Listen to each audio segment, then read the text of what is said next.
Okay, so basically, it's top 5 bingeable scary stories. Bonus episode for you guys.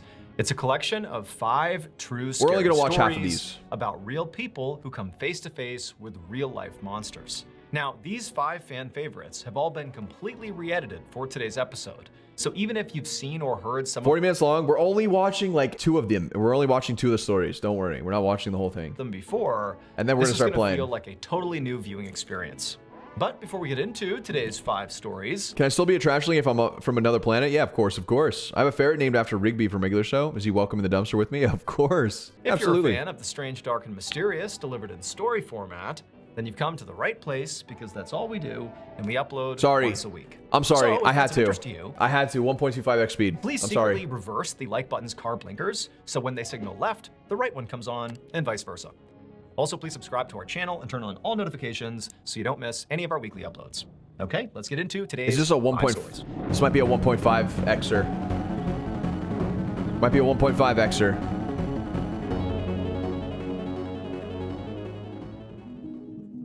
In 1978, 16-year-old Bridget Geiger was waiting outside her home in Ohio for a boy named Jeffrey to take her to prom. She Ohio? wasn't particularly Oh, nah. This is Jeffrey Dahmer. excited to go to prom Jeffrey Dum. What's his name? with Jeffrey. He was known to be really nervous around girls, and so she figured it was going to be a pretty awkward date, but nobody else had asked her to go, and she really wanted to go to prom, so she said yes. When Jeffrey showed up, she was immediately disappointed. He was wearing this odd ensemble of vest and bow tie, as Jeffrey opposed to Dahmer. the standard tuxedo that she was anticipating him wearing, and so now they weren't going to match. He was also so nervous, he was visibly shaking and couldn't pin her corsage to her dress, and so Bridget's mom had to come out and put the corsage on. After the corsage was on, Bridget's mom would corsage? take a couple of very awkward photos of them kind of stiffly standing in front of her house before they ultimately got in Jeff's car and headed for the prom. When they arrived, Bridget wanted to go on the dance floor to see her other friends to kind of lighten the mood because she Yeah. was not having a good time with Jeffrey so far. But she did stay with That's him, awkward. and it was clear that Jeffrey hated So Jeffrey was just super awkward. He was super awkward. Went to the dance, went to prom with this girl. Yeah. being at the prom. He hated being around this swarming group of teenagers. Bridget felt kind of bad and said, "Hey Jeffrey, do you want to go sit down and just grab a bite to eat over at the little food cart they have here?" Jeffrey's very relieved and says, "Yes, I'd love to do that." And the pair leave the dance floor and Hell walk yeah, over to the food? little food court area. As they're about to sit down, Jeffrey pulls the chair out for Bridget. She sits down. He kind of pushes her in like a gentleman, but then instead of Aw. sitting down with her, he just walks away without telling her where he's going. Bridget assumed he was just going to the bathroom, but after a really long amount of time had passed,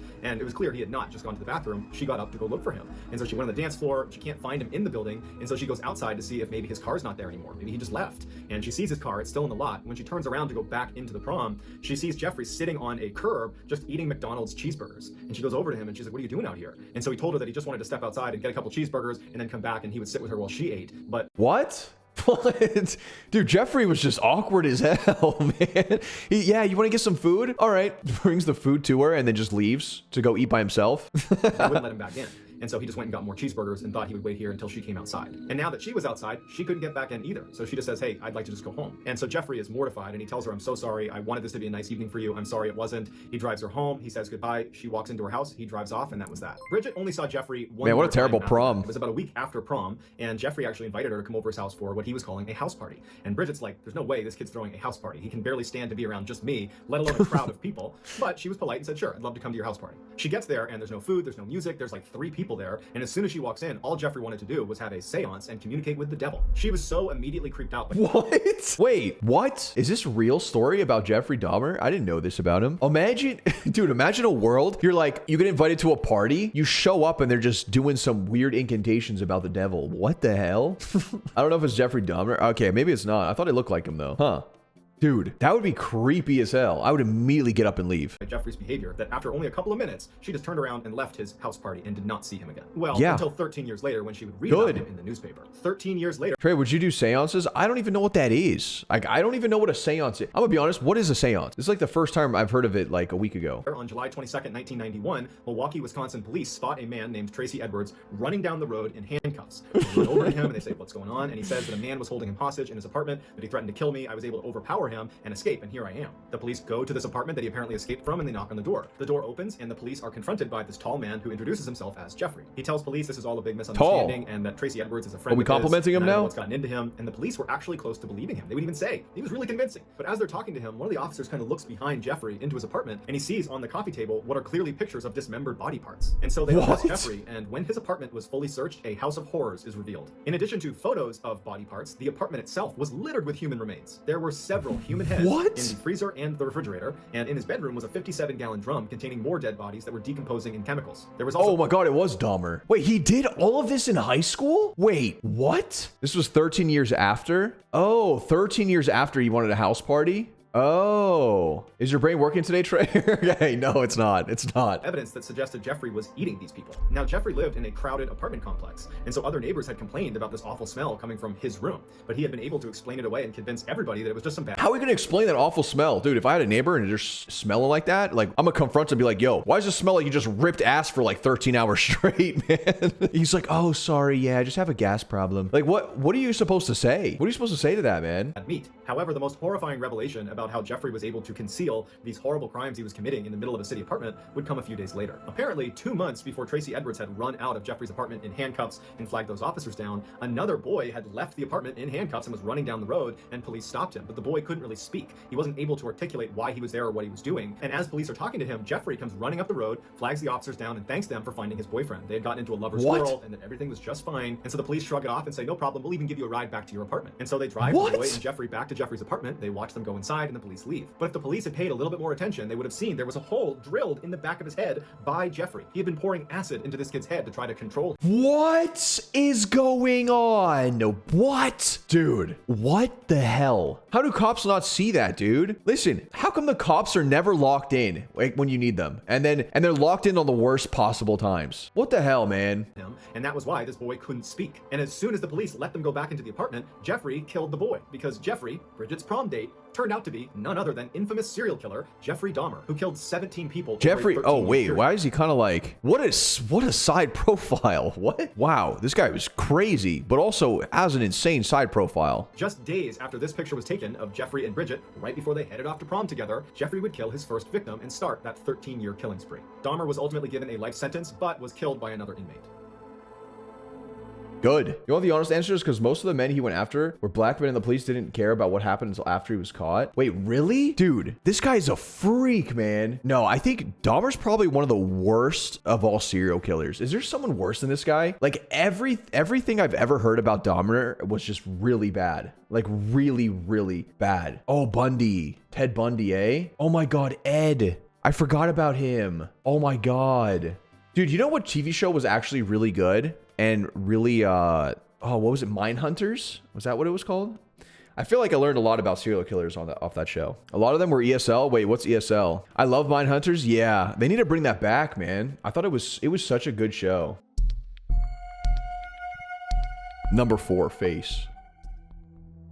In 2004, 16-year-old Misty Tasker was a typical American teenager living in Live Oak, Florida, which is a small rural town right in the Florida? Oh, hell no. Florida? I'm telling you, man. I grew up in Florida. That place sucks. That place is scary. Is it weird if I'm falling asleep during these videos? You know what? I mean, at least you could sleep. If I can get you to sleep well, One then Saturday evening that's in a dub. January, she and her mother attended a church service. Afterwards, they hopped in her mother's truck and they got on the country highway and began making their way home. Their house was just 20 minutes down this highway. It was a straight shot. And this highway was pretty desolate. There were no street lights. It was actually a dirt road despite being a highway. And it was just thick forest on both sides of the road. Sounds right. Sounds like Florida. Buildings or infrastructure between the church and their neighborhood. Misty's mother was already a very anxious driver who would keep both hands on the the same wheel. haircut? She would sit up and kind of hunch over the wheel and keep her eyes intently focused on the road. But at night, her driving anxiety would shoot through the roof because she had really bad eyesight. And so she would go to great lengths to not drive at night to avoid that high level of anxiety. But the church service they had just come from had run a little bit long, and so now Misty's mother is driving with the sun starting to set, and she's going as fast as she can to try to get home before it gets too dark. And so as they're bombing down this road at about 55 miles an hour, despite it being about a 40-mile-per-hour zone, Misty, who's in the passenger seat, just happens to look over at her mother for no particular reason. And as she's looking at her, she notices out her mother's window, it looks like there's a little girl sitting on the side of the road. What's a child doing out here in the middle of nowhere? She says to her mom, I think I just saw a little girl. And Misty's mother, who's Oh my God. Oh my God. That's so scary.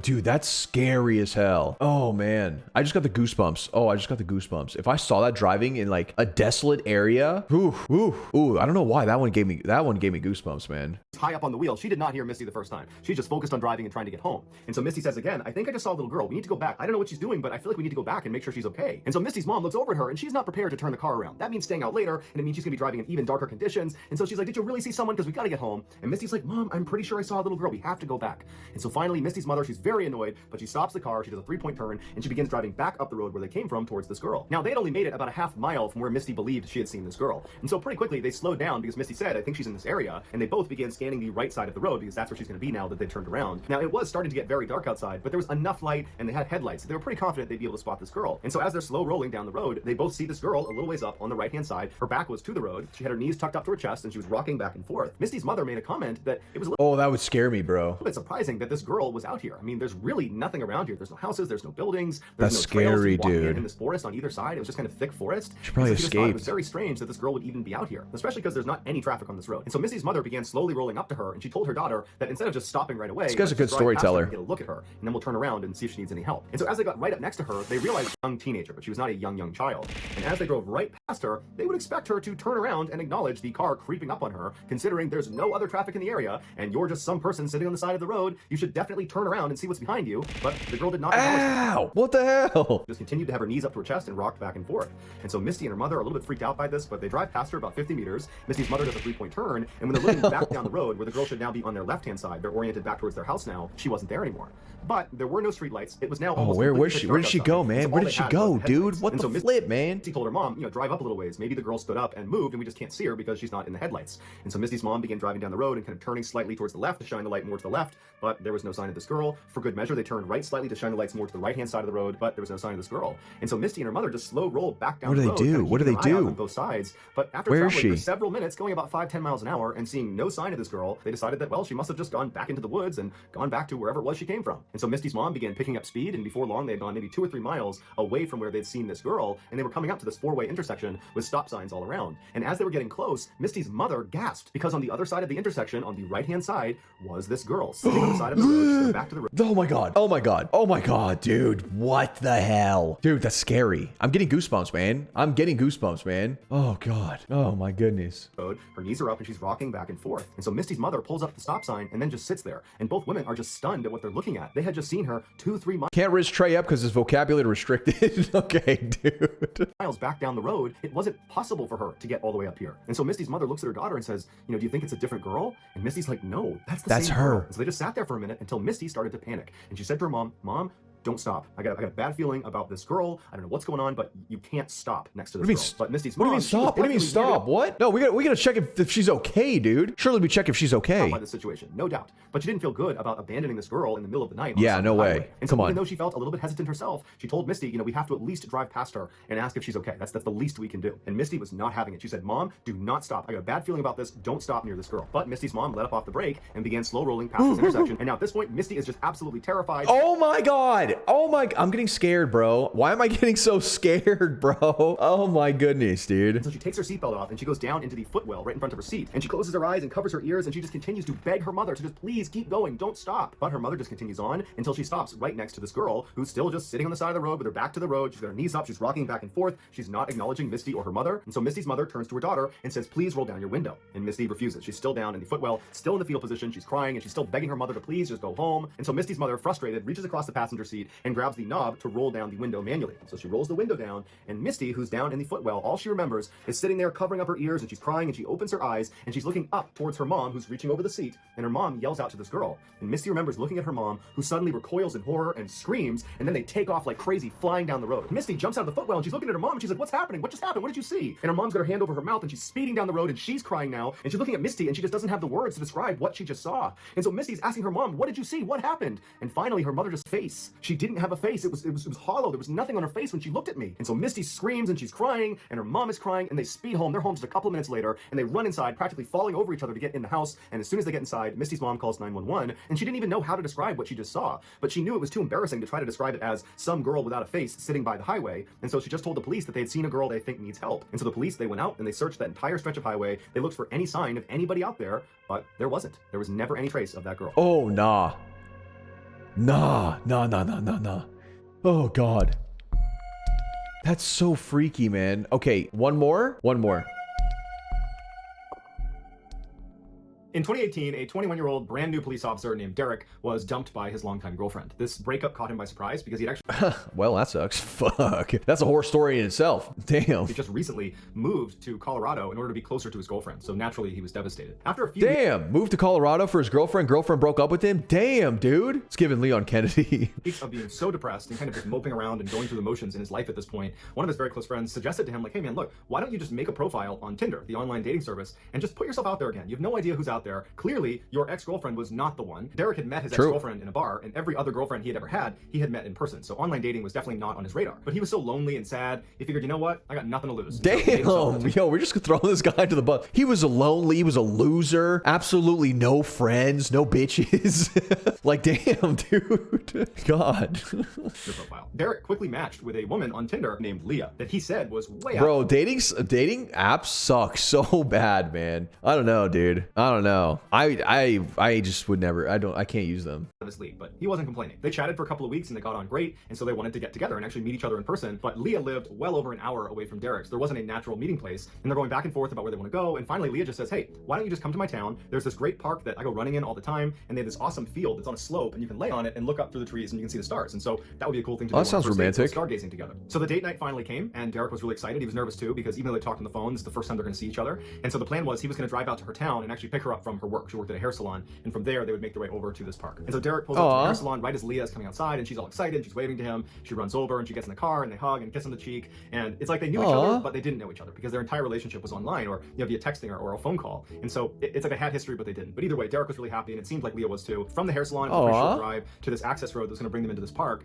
And when Leah told him to make this turn, it didn't look like a very well marked trail or even a marked park. It looked like this kind of random access road that Derek would not have associated with a big public park. But he doesn't know the area, and so he turns and he starts heading down this road. And the road went from cement to dirt pretty quickly. And this whole time he's thinking to himself, like, did I take a wrong turn? Does she know like where she's going? This does not feel like the way you drive into a big park, the way she was describing. Finally, they land back on cement, and they're actually on this road that's right up against this huge field. And so right away, Derek's stress is gone because now it's confirmed in his mind that, okay, that's a weird way to get into this park, but here's this huge, amazing field, and we're back on a real road, and everything's good again. Derek asked Leah, where should I park? Because they're on this really narrow road, and there didn't appear to be a parking lot. There also didn't appear to be anybody else on this field or on this road. It's this huge, open, beautiful space, but it did not look well populated or like it was well traveled. But she said, just go right up there. There's a small lot you can pull into. And so Derek starts going up this road, and he sees maybe 300 feet ahead of him are dim headlights of another car making their way down the road towards him. And now it was dark enough that he couldn't really make out what kind of vehicle it was. And so he didn't know if it was going to be some big truck or something like that. And so what he did is he just pulled over as far to the side of the road as he could to allow this vehicle to pass, even though there was a fair amount of distance they would need to cover before they were passing him. He figured just give them the right of the road. And so as they start moving forward, you can see that it's actually this big van,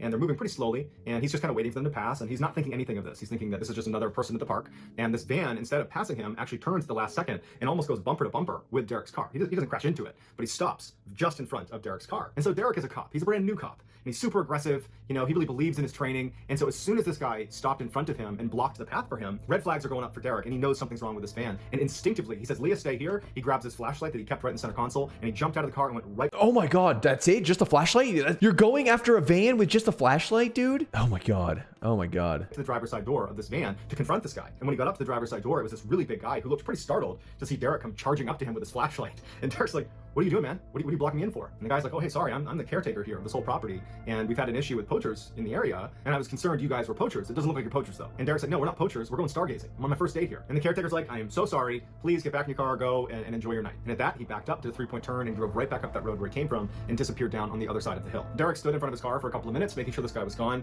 and then he turned around and he got back in the car and he kind of joked with Leah. And he's like, yeah, you thought we were Dude, wait. What if that guy was just like, oh, I don't know. poachers. I guess you look like a poacher to him, and that's why he stopped us. But when he looked over at Leah to react to his hilarious joke, she wasn't paying attention to him. She was just furiously typing away on her phone, which Derek did think was a little bit odd. You'd think that she'd be more interested in this strange thing that just happened. Some weird guy just blocked us in, and I'm confronting him. You'd think she'd be interested in that on some level. She might want to know what I said to the guy and what he said to me, but she didn't seem to care. She was just really invested in whoever she was typing on her phone. And so Derek thinks, whatever, and just throws the car back in drive and continues up the trail the way they were going before they were stopped. So Derek continues down the road just a little ways until he sees a little dirt lot that's butted up against this huge field they're going to be hanging out on for the night. And so he pulls into the lot, backs into a space, and he and Leah get out, and they put a blanket out right right next to the car, but on the grass on the hill. And they get their food out and their wine out, and they sit down. Aw. And very quickly, they start swapping stories, and they're laughing, and they're stargazing, and they're having some wine, and everything's really great. After about an hour, it's totally dark outside, and Derek is laying on the hill facing back towards his car and towards the road they were on. And he notices to his left, up at the top of the hill, so the same area where the van had come from originally and where it went back to after they spoke that one time. Derek is looking out there, and he sees headlights, and it's the van.